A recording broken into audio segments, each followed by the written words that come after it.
taking communion is really something that is done in the spiritual realm. And first of all, communion means to be co-united with someone, commune with them, a community.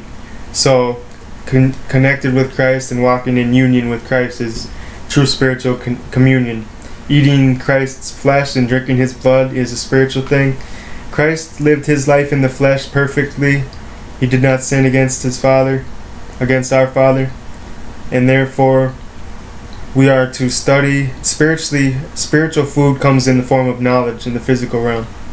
So when we study the life of Christ and gain that knowledge and then digest the knowledge we received, we are eating the flesh of Christ, because the life of Christ was the flesh of Christ. So we study his life, digest it, and when you digest food, it gives you fuel for energy and nourishment. And this is all something that's done in the spiritual realm when you eat the flesh of Christ. When you eat the blood of Christ, that's the fuel for your body as well. So you drink the blood of Christ. And another little thing, Moses turned the water into blood, but Christ turned the water into wine. And wine symbolizes spiritual joy. You know? Yeah, happiness, spiritual happiness. That's what the wine is.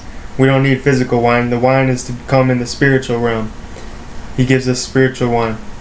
So, I was talking to a guy today, and he said he went to the pastor and asked him this question, and the pastor kept not answering his questions right, and he then ended up with more questions. So I explained this to him, and he was really pleased with that, and I was glad that God was able to explain that to me.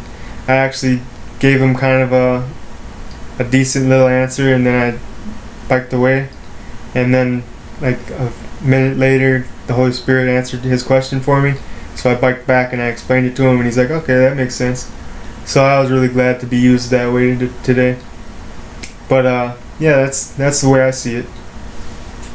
So obviously the most important thing a person can do is to be in union with Christ and to study the life of Christ. If you want, I can email you all of the words of Christ. I have them. All the red words of Christ in the Bible. So in a list, a reference list. It's a very good reference tool to quickly access the words of Christ. You could print them out and put them in a 3-ring binder and highlight the verses you like especially. It's a good tool. Anyway, hope you're having a God-pleasing day. Hope Christ is having his way with you. Hope Christ is overcoming your fallen nature and putting it to death with your permission.